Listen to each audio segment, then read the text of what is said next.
तो last time मैंने आपको होमवर्क दिया था, हमने जो भी सीखा था उसको प्रैक्टिकली कुंडली के ऊपर अप्लाई करके स्टडी करना है और उसका प्रिडिक्शन करना है। अभी देखते हैं प्रिडिक्शन का पार्ट आपको समझ में आता है कि नहीं, लेकिन जो पहले हमने चेक करने के लिए मैंने आपको दिया था वो आपने चेक किया है और वो प्रॉपर है या कुछ करेक्शन है वो हम पहले टैली करते हैं।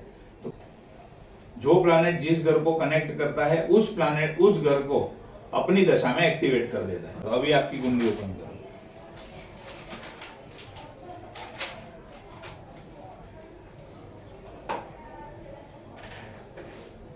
सूर्य 3 and 9, चंद्र 7 1 2 7 2 1, अच्छा नहीं 3 and 9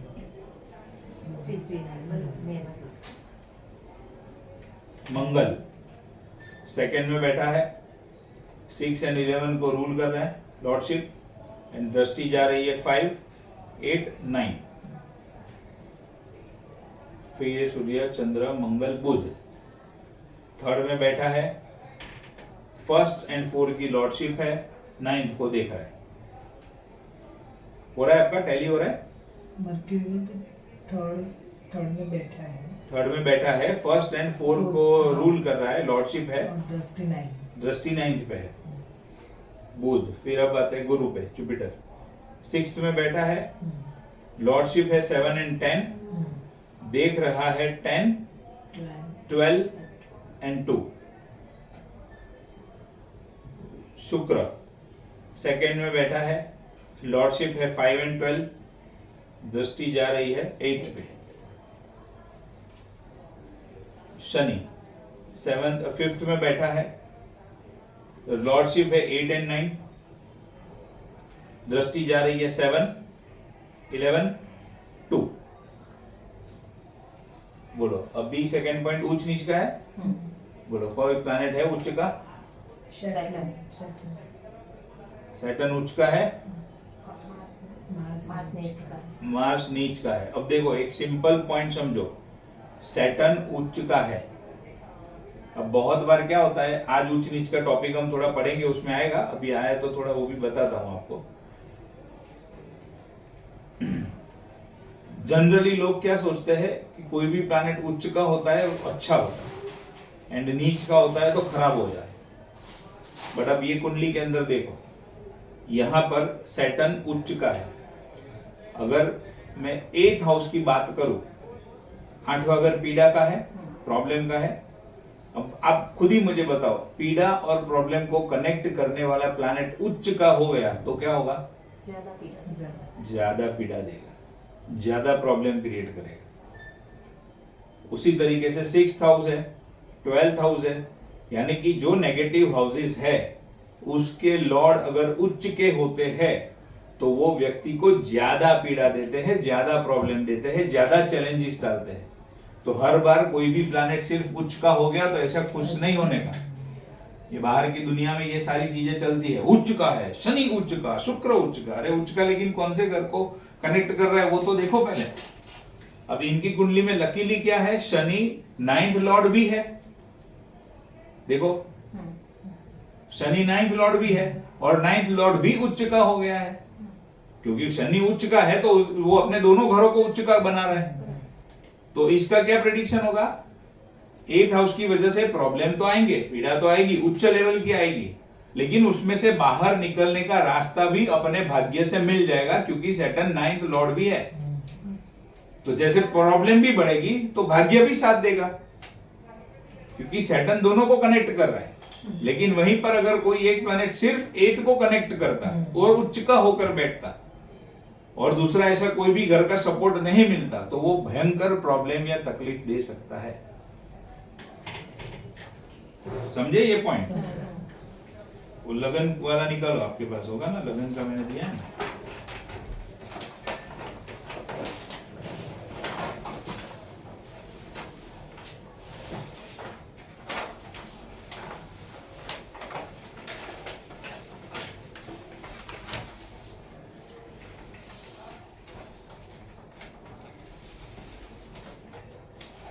अभी देखो धनु लगन की कुंडली में, फॉर एग्जांपल धनु लगन की कुंडली लो,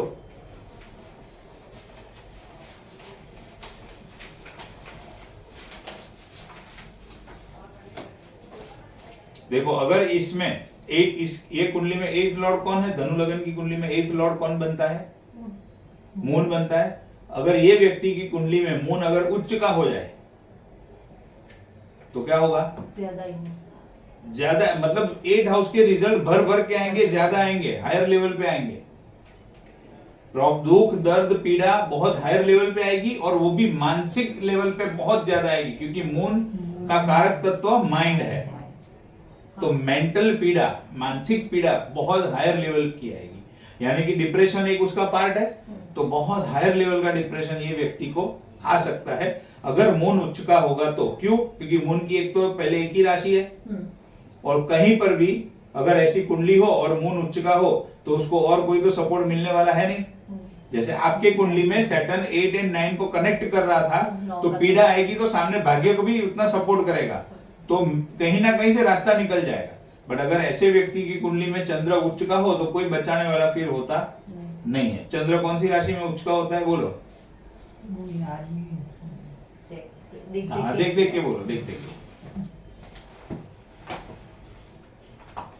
वृषभ है बराबर। अब वृषभ राशि ये आप भी चेक करो पहले।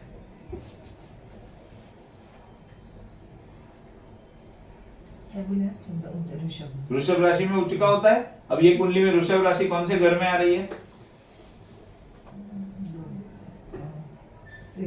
6th हाउस में आ रही है। नॉर्मली 6th हाउस अच्छा है या बुरा? जिसके साथ बैठे वैसा रहता है ना। नॉर्मली मैंने इसीलिए बोला, नॉर्मली 6th हाउस हम लोग बैड कंसीडर करते हैं 6th हाउस को। यानी कि अगर ये व्यक्ति की कुंडली में मून उच्च का हो तो 6th में बैठा होगा, और अगर वही टाइम पे मून का टाइम पीरियड आ जाए, यानी कि मून की दशा आ जाए, तो मून कौन से घरों को एक्टिवेट करेगा, 6th को, 8 को, और सामने देख रहा है 12th को, 6, 8, 12 को कनेक्ट करेगा। समझे? मान लो अगर ये कुंडली में मून इधर बैठा हो तो बैठ के यहाँ पर एक तो छठे में बैठा है तो ही उच्च का होगा, तो छठे में बैठा है। अब उच्च का होने से 6th हाउस का रिजल्ट तो देगा ही देगा, 8 का रिजल्ट तो और पावरफुल देगा, क्योंकि 8th हाउस उच्च का बन के बैठा है वहां पे, उसकी लॉर्डशिप है उसके पास, और 12th हाउस को देखेगा 7वीं दृष्टि से, उसके पास तो एक ही दृष्टि है, तो 12th को देखे। तो इन शॉर्ट कॉम्बिनेशन कौन सा एक्टिवेट हुआ, 6, 8, 12, और उसमें भी 8वें घर का स्वामी उच्च का, परम कोटि का उच्च का, और बचाने वाला कोई नहीं। सोच लो क्या हालत होगी। तो हमेशा उच्च के प्लैनेट अच्छा रिजल्ट देते हैं ऐसा नहीं है, डिपेंडिंग के उसके पास लॉर्डशिप कौन सी है वो बहुत मैटर करता है। ये पॉइंट हमेशा ध्यान में रखना है, ठीक है। अच्छा, और कोई नेगेटिव घर का स्वामी अगर उच्च का हो गया तो वो हमेशा खराब है ऐसा नहीं है, साथ में ऐसा कोई सपोर्ट वाला घर एक्टिवेट हो रहा है कि नहीं हो रहा है साथ में, वो खास चेक करना है। उच्च नीच का पॉइंट आज देखेंगे और थोड़ा मैं तब डिटेल में बताऊंगा, बट ये अभी इधर पॉइंट आया तो आपको बताया। चलो अभी और कोई प्लैनेट है उच्च का? नहीं, बस यही है। अभी नीच के प्लैनेट की बात करो। मार्स नीच का है। मार्स के पास लॉर्डशिप कौन से घर की है?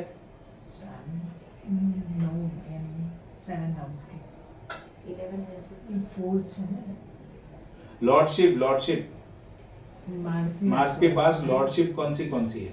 अच्छा, 1 में 8, 1 में 8, 6 અને 11, 6th house and 11th house, यानी कि 6th house and 8th house. 6th house अच्छा है कि बुरा है? नॉर्मली बैड है। छठा घर का लॉर्ड अगर बैड है, खराब है, तो वो व्यक्ति के लिए अच्छा है कि बुरा है? छठे घर का लॉर्ड यानी 8 नंबर। क्वेश्चन नहीं समझा? ठीक है। छठा घर हम नॉर्मली बैड कंसीडर करते हैं। अब खराब घर का स्वामी नीच का हो जाए तो वो व्यक्ति के लिए अच्छा है या बुरा? कॉमन सेंस से थोड़ा सोचो। और जो मैंने आपको आगे का पॉइंट समझाया उसी से कनेक्टेड भी हो रहा है थोड़ा। સારું, हाँ, કારણ કે નીચનો છે, ખરાબ વસ્તુ જે તમારી ઓછી થાય છે। एग्जैक्टली।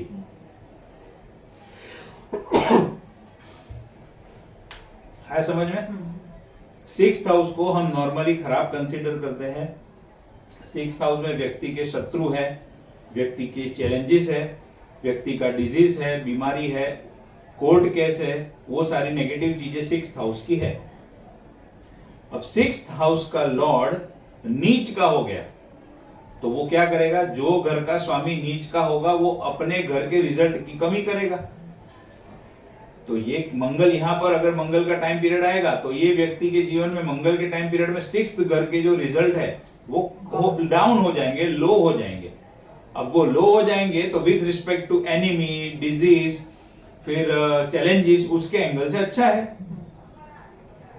लेकिन साथ ही साथ में अगर ये व्यक्ति को वो टाइम पे कॉम्पिटिटिव एग्जाम देनी हो तो उसको थोड़ी सी ट्रबल ऐड कर सकता है, क्योंकि अगर छठे घर की नेगेटिविटी को खराब कर रहा है तो पॉजिटिविटी भी खराब हो, तो पॉजिटिविटी भी कम होगी। ये बहुत इंटरेस्टिंग एंड इंपॉर्टेंट पॉइंट है। कोई भी प्लैनेट उच्च का होता है तो वो पूरे वो जो घर के जो भी रिजल्ट है, जो भी एट्रीब्यूट है, सबको उच्च का बना देता है, सबका पावर बढ़ा देता है।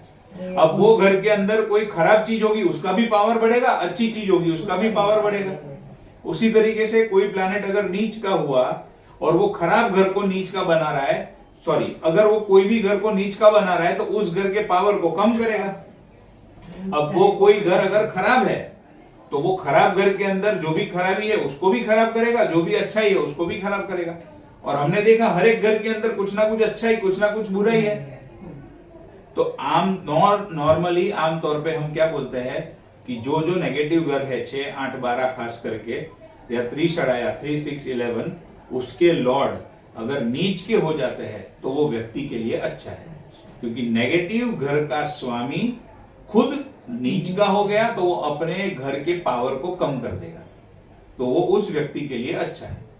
3, 6, 11 में नीच के प्लैनेट बैठे हो, या फिर 3, 6, 11 के लॉर्ड अगर नीच के हो, या 6, 8, 12 में नीच के प्लैनेट बैठे हो, या 6, 8, 12 के लॉर्ड अगर नीच के हो, तो वो व्यक्ति के लिए बहुत अच्छा है।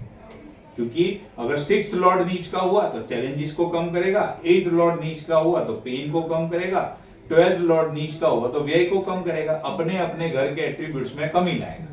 और क्योंकि 3, 6, 11 त्रिषडाया है, या फिर 6, 8, 12 त्रिक हाउसेस है, जो नॉर्मली हम खराब गिनते हैं, और अगर उसके स्वामी नीच के हो जाए या फिर उस घरों के अंदर नीच का प्लैनेट बैठ जाए और उस घर की दशा आ जाए तो वो व्यक्ति के लिए अच्छा होगा। जहां पर सब अच्छा होने वाला है वहां पर तो कोई हमारे पास आने वाला है ही नहीं, तो अच्छा जो है ना उसकी खास चिंता नहीं करोगे तो भी चलेगा। मेन चिंता या मेन फोकस कहां पर करना है भाई, जो खराब है उसमें क्या बेटर हो सकता है, वो कितना खराब हो सकता है, खराबी को कैसे बचा सकते हैं, मेन ध्यान उस पर होना चाहिए। अभी उसी तरीके से 1st house, 4th house, 7th house, 10th house केंद्र हाउसेस है, 1, 5 और 9 ट्राइन हाउसेस है। अब अच्छे घर के स्वामी अगर उच्च के हो जाए, अच्छे घर के स्वामी अगर उच्च के हो जाए तो व्यक्ति को तो बहुत अच्छा है, झिंगा लाला।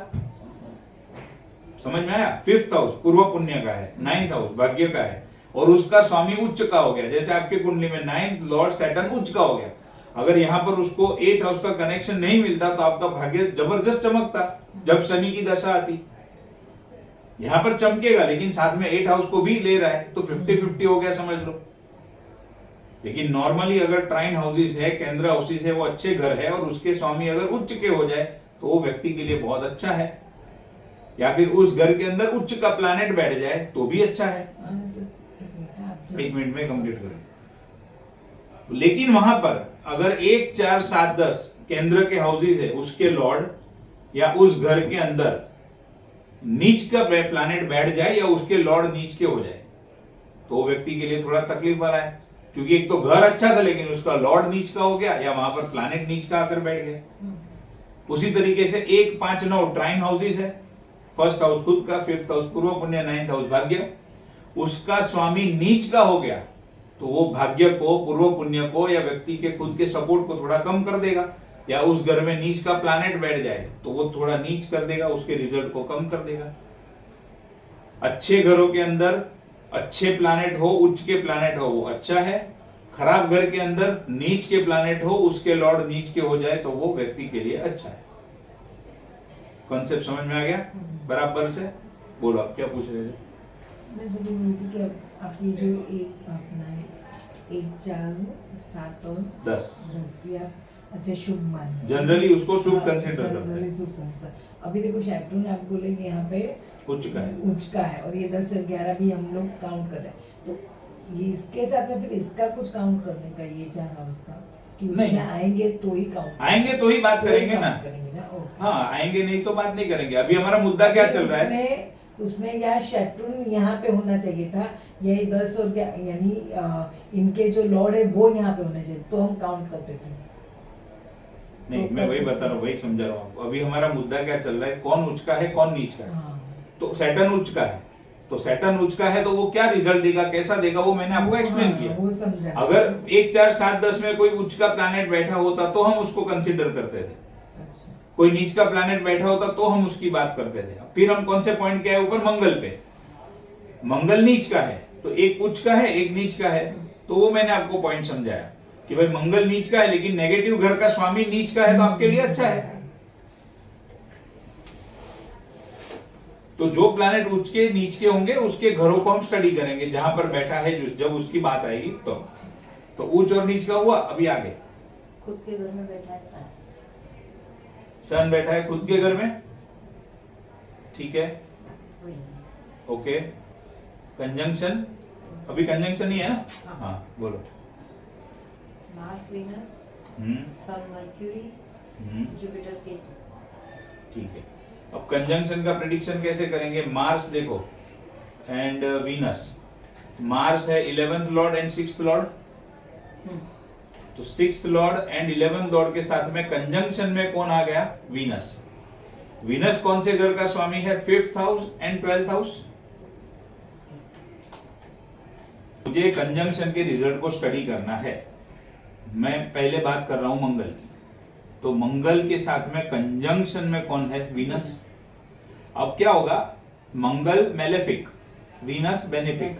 तो जब कंजंक्शन में होता है तो मेलेफिक बेनिफिक बन जाता है, बेनिफिक मेलेफिक बन जाता है। एक पॉइंट मैंने आपको समझाया था। दूसरा, उसी तरीके से ये प्लैनेट जिस घर का स्वामी होता है वो अपने एट्रीब्यूट्स कंजंक्शन के अंदर ऐड कर देता है।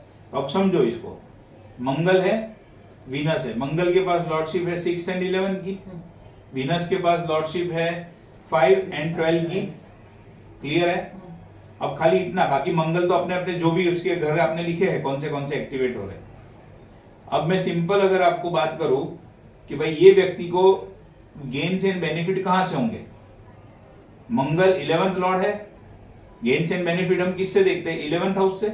तो 11th हाउस का लॉर्ड है मंगल, उसके साथ में कंजंक्शन है 5th एंड 12th। तो ये व्यक्ति जितना लर्निंग करेगा, पढ़ाई करेगा, उसको गेन्स एंड बेनिफिट होगा। ये व्यक्ति जितना अपने घर से दूर जाएगा उसको गेन्स एंड बेनिफिट होगा।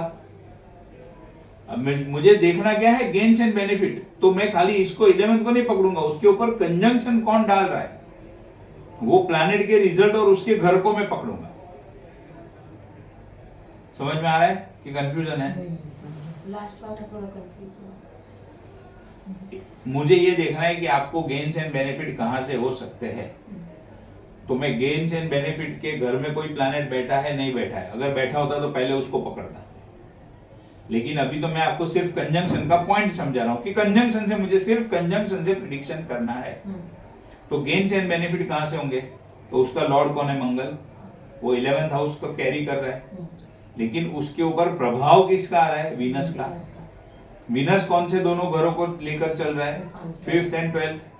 तो यानी कि इसके प्रभाव इसके अंदर ऐड हो गए। तो आपको गेन्स एंड बेनिफिट कहां से होगा? 5th हाउस से एंड 12th हाउस से कनेक्ट रहोगे तो आपको गेन्स एंड बेनिफिट होगा। इतना समझा, उसके बाद जो बोले वो नहीं समझा। क्या बोला उसके बाद? कुछ बोला ही नहीं। प्लैनेट्स का कुछ बोला ना, वो तो अपने घर को और उसको ऐड कर देता है, बस उतना ही बोला। ये लास्ट है। इतना तो समझा। अब अगर खर्चे की बात करो तो खर्चे का घर को अभी मतलब कंजंक्शन में अभी चेंज हो गया। मुझे शुक्र के रिजल्ट को स्टडी करना है, तो शुक्र के साथ में कंजंक्शन में मंगल है। अब खर्चा ये व्यक्ति का कहां पर हो सकता है? अगर मुझे ये देखना है तो 12th लॉर्ड जो खर्चे का है उसके साथ में कंजंक्शन में कौन आ गया? 6 एंड 11। तो ये व्यक्ति का खर्चा अपने सोशल सर्कल के ऊपर हो सकता है, अपनी बीमारियों के पीछे उसका खर्चा हो सकता है।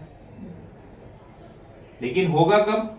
जब शुक्र की दशा आएगी तब ये चीजें एक्टिवेट होगी, मंगल की दशा आएगी तो ये चीज एक्टिवेट होगी। नॉर्मली कोई भी एस्ट्रोलॉजर होगा तो क्या करेगा, मंगल की दशा आई 6 और 11 को पकड़ के बैठ जाएगा, लेकिन हमें 6-11 के साथ में ये कंजंक्शन को भी पकड़ना है, क्योंकि वो क्लोज, हाँ, और ऊपर से क्लोज कंजंक्शन में है, 26 and 29 degree, less than 3 degree पे है। अब मैं अगर इसको आगे और बोलूं तो भाई मंगल की दशा आएगी तो कौन से घरों को एक्टिवेट करेगा, तो 6 और 11 सेकंड में बैठा है, 6 एंड 11 का लॉर्ड है, देख रहा है वहां से 5th को, 8th को, 9th को, साथ में कंजंक्शन के वीनस वाले घर ऐड हो जाएंगे, 5, 12 और वीनस की दृष्टि है वहां से बैठ के 8। ये मंगल का खुद का, लेकिन ये शुक्र का, और मंगल के जो रिजल्ट आएंगे वो तो आएंगे, लेकिन साथ में शुक्र ये सारी चीजें ऐड कर देगा। अब देखो कहां से भी आपको 12th हाउस मंगल में दिख रहा है, लेकिन कंजंक्शन से वीनस लेकर आ रहा है 12th हाउस।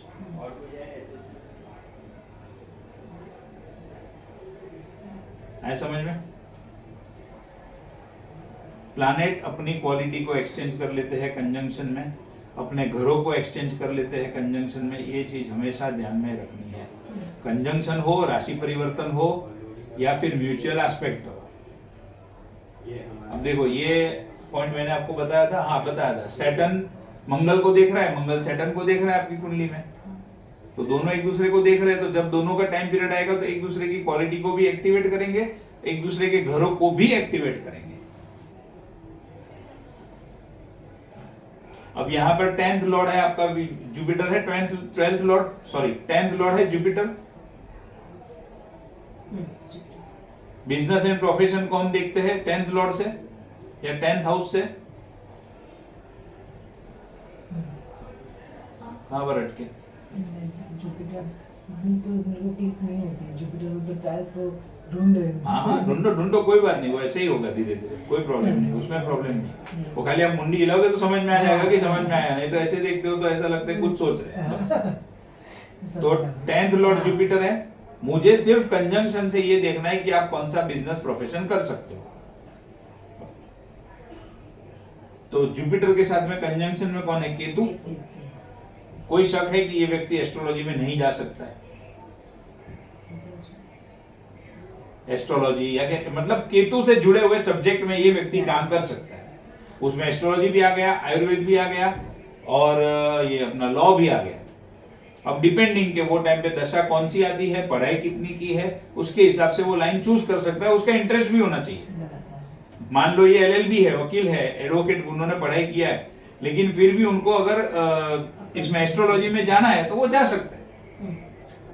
अभी एडवोकेट अभी तो है ही नहीं, तो एडवोकेट यानी वो तो लॉ का तो उड़ ही गया, फिर जो बच्चे उसमें से चूज करना है डिपेंडिंग ऑन सर्कमस्टेंसेस और बाकी सारी चीजें। बट ये व्यक्ति, आप सिंपल बता सकते हो कि ये व्यक्ति एस्ट्रोलॉजी में जा सकता है, एस्ट्रोलॉजी में काम कर सकता है। 10th Lord Jupiter, Jupiter consultation का कारक है, कंसल्टेशन कर सकता है ये व्यक्ति लॉर्ड के हिसाब से, लेकिन कौन सा consultation, astrology consultation.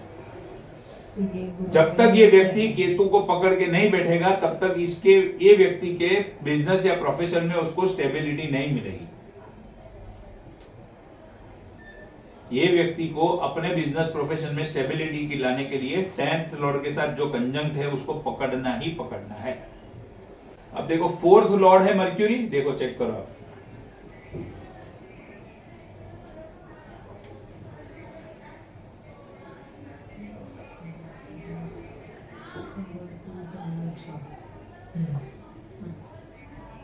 Fourth Lord है मर्क्यूरी, मर्क्यूरी के साथ में कंजंक्शन में है सूर्य।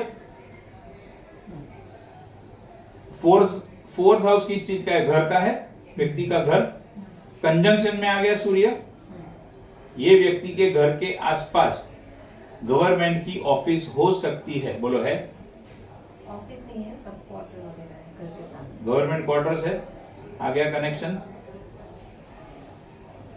और आपका यहाँ पे बॉम्बे में जो घर में आप रहते हो आपके नाम पे नहीं है, जो घर पे रहते हो नीचे बीजेपी की ऑफिस है, सामने के साइड पे बड़ी ऑफिस बना दी है, आ गया गवर्नमेंट। और उनका जो बड़ौदा में घर है वो उनके खुद के नाम पे है, तो वहां पे क्या है, उनके घर के आजू बाजू में गवर्नमेंट क्वार्टर्स है, गवर्नमेंट का कनेक्शन आ गया। ये चीज इतनी पावरफुल काम करती है, खाली ये पॉइंट पकड़ के आप पूछो किसको, फ्लैट हो जाए। आपको पता कैसे चला?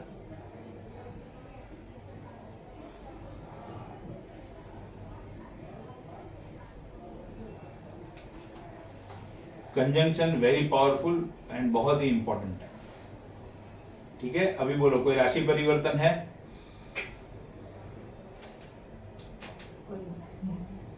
कोई नहीं है। और म्यूचुअल एस्पेक्ट में मार्स विद सैटर्न, सैटर्न मंगल को देख रहा है, मंगल सैटर्न को देख रहा है। वो तो लास्ट टाइम मैंने आपको समझाया था आपकी कुंडली से। बोलो आगे का पॉइंट कौन सा है? नवपंचम एंड षडाष्टक। चलो बोलो कौन है नवपंचम में? मार्स, सैटर्न और जुपिटर। अगर छठे घर से हम देखें तो मंगल अपने घर से 9वें घर में है। हाँ तो, पंचम योग। हाँ तो लिख लो, कोई बात नहीं है, मिस्टेक तो होगी थोड़ी बहुत, बट लिख लो। पहले समझ लो, अगर छठे घर से मैं काउंट करूं तो मंगल 9वें घर पे 9वें स्थान में बैठा है।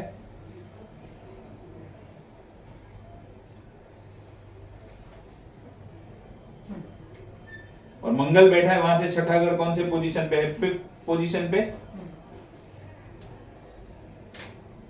मंगल बैठा है, वहां से 1 2 3 4 5 लिखा है। ओके, तो क्या हो गया? नवपंचम योग हो गया मंगल।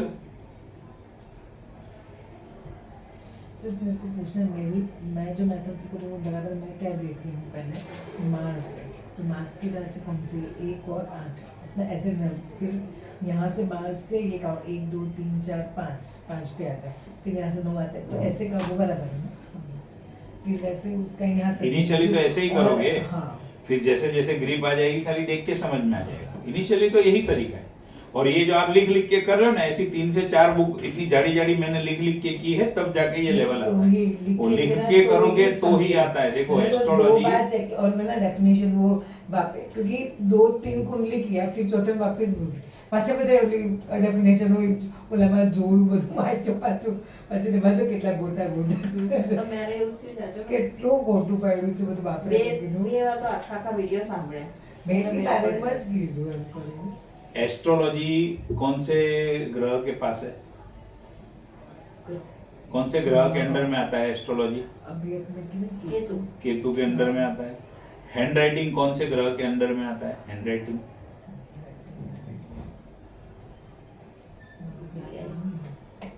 हैंड राइटिंग भी केतु के अंडर में आता है। तो जितना लिख लिख के एस्ट्रोलॉजी करोगे उतना आपका एस्ट्रोलॉजी पावरफुल होगा। जैसे आप लिखते हो आप अपने केतु को एक्टिवेट करते हो, और जैसे ही केतु एक्टिवेट होता है आप केतु का सब्जेक्ट पढ़ रहे हो, सट सट सट सट दिमाग में जाएगा। लिख के आपको जितना समझ में आएगा। અને તો પાછા ઓલા બોક્સ भी લખું છું આની અંદર કે લખું તો યાદ। टाइपिंग वाइपिंग की बात नहीं कर रहा हूँ, जितना लिख के करोगे उतना ज्यादा एस्ट्रोलॉजी मजबूत होगा आपका। और इनिशियली ये सारी चीजें लिख के ही करनी है, फिर धीरे धीरे धीरे बराबर ग्रिप आ जाएगी। तो एक बार देख के, मैं तो आज के तारीख में भी लिख के करता हूँ। जो भी क्लाइंट मेरे पास आते हैं उनके प्रेडिक्शन, उनकी कुंडली में मैंने क्या स्टडी किया, कौन से घर से क्या कनेक्ट हो रहा है क्या नहीं, वो सब मैं आज के तारीख में भी लिख के ही करता हूँ जब कुंडली देखने बैठता हूँ। जितना हैंड राइटिंग रखोगे उतना केतु पावरफुल होगा, उतना आपका एस्ट्रोलॉजी पावरफुल होगा। इसके लिए मैं हर एक बार हर एक स्टूडेंट को बोलता हूँ, लिख के करो, लिख के करो। कंटाला आता है, लेकिन जिस चीज को करने में कंटाला आता है वही चीज पहले करनी है तो सक्सेस होगे। जिस चीज को करने में मजा आती है वो चीज नहीं करनी है, सक्सेस होना है तो। फिर राशि परिवर्तन है किसका? अभी षडाष्टक योग बाकी। हाँ षडाष्टक बाकी। चलो षडाष्टक, अच्छा नवपंचम में और कोई है? हाँ नवपंचम क्यों? षडाष्टक पे ज्यादा प्रेम है, झगड़ा ज्यादा करना है। नवपंचम बेचारा इतना अच्छा योग है। एक तो मंगल है नवपंचम में, सैटर्न भी है नवपंचम में, एंड जुपिटर भी है नवपंचम में। जुपिटर का समझ लो, मैं जो बोल रहा हूं पहले समझ लो। मंगल छठे घर से काउंट करोगे तो नव पंचम योग बना रहा है। सैटर्न 9th हाउस से काउंट करोगे तो नव पंचम योग बना रहा है। और जुपिटर 10th हाउस से काउंट करोगे तो नव पंचम योग बना रहा है। बराबर है। षडाष्टक में कौन कौन है? मून है, ठीक है, अपने घर से छठे में बैठा है, और उधर से देखो तो इसमें है। ओके, फिर हाँ, वीनस वीनस नहीं है ना? वीनस नहीं है। वीनस कैसे है? वीनस नहीं है, मैंने भी खाली नहीं देखा। उसको मैं आपको राइटिंग में वो अवसर देंगे उनके भी 4 बजे तक ये सारे मुझसे आप 4 रूम मिलेगा ऐसे अवसर देंगे। मून षडाष्टक में एंड नव पंचम में, बाकी के 3। अपने घर से 12वें में कौन कौन है? Mercury and Jupiter. बराबर। मर्क्यूरी 4th हाउस का लॉर्ड है, अपने घर से 12वें में बैठा है। 4th हाउस के प्रभाव को कम कर देगा, 4th हाउस के रिजल्ट को कम कर देगा, माता का सुख नहीं मिलेगा। अपने घर से 12वें में बैठा है। लेकिन सिर्फ इतना बोलने के ऊपर ये चीज हम नहीं कह सकते, और भी चीजें देखनी पड़ती है। पेरेंट्स की कुंडली, एफ्लिक्शन सब देखना पड़ता है। अभी खाली मैंने माता बोला, उसी तरीके से प्रॉपर्टी के सुख में भी कमी कर सकता है, मेंटल पीस में भी कमी कर सकता है, कुछ ना कुछ कमी करेगा 4th हाउस के रिजल्ट में, क्योंकि अपने घर से 12वें में बैठा है। उसी तरीके से जुपिटर 7वें घर से देखो तो 12वें में बैठा है। 7वां घर मैरिज का है, रिलेशनशिप का है, बैठा है 12वें में। तो मैरिड लाइफ में, रिलेशनशिप में 7वां घर अपना खुद का बिजनेस करना है, उसका भी है। 7th हाउस के रिजल्ट में कहीं ना कहीं थोड़ी कमी लाएगा। फिर वो मैरिड लाइफ हो, रिलेशनशिप हो, बिजनेस हो, जो भी 7th हाउस के एट्रीब्यूट्स मैंने आपको बताए, उसमें से कोई भी उसके अंदर वो कमी लाएगा। और ये क्या है? इंडिकेशन है। कंफर्मेशन कब मिलेगा? जब हम उस पर्टिकुलर चीज का डिविजनल चार्ट देखेंगे, तब हम उसको कंफर्म बता सकते हैं। यहां से हम ऊपर ऊपर से एक जजमेंट ले सकते हैं। और ये चीजों का रिजल्ट देखने कब मिलेगा? दशा आएगी तब। अभी आपने जो दशा बोला, दशा क्या करेगी? वो रिजल्ट को दिखाएगी एक्चुअली आपको जीवन में, क्योंकि उसको ईश्वर ने बोला है, कैप्टन ने दिया बॉल, अभी बॉलिंग डाल तू, तो उसका टाइम पे वो बॉलिंग करेगा। ताकि नॉर्मली हमें दिखेगा कि ये चीज ऐसी हो सकती है। व्यक्ति को वो चीज फील कब होगी? दशा आएगी तब होगी। और इधर जो चीज दिखती है, ये क्या है? इंडिकेशन है। कंफर्मेशन हमको डिविजनल चार्ट से मिलेगा। जैसे मैंने कहा माता का सुख नहीं होगा, तो मुझे D12 देखना पड़ेगा। बिजनेस, अपना बिजनेस का, चलो बिजनेस में प्रॉब्लम होगा तो वो D10 देखना पड़ेगा। मैरिड लाइफ में कुछ इश्यू हो सकता है तो D9 देखना पड़ेगा।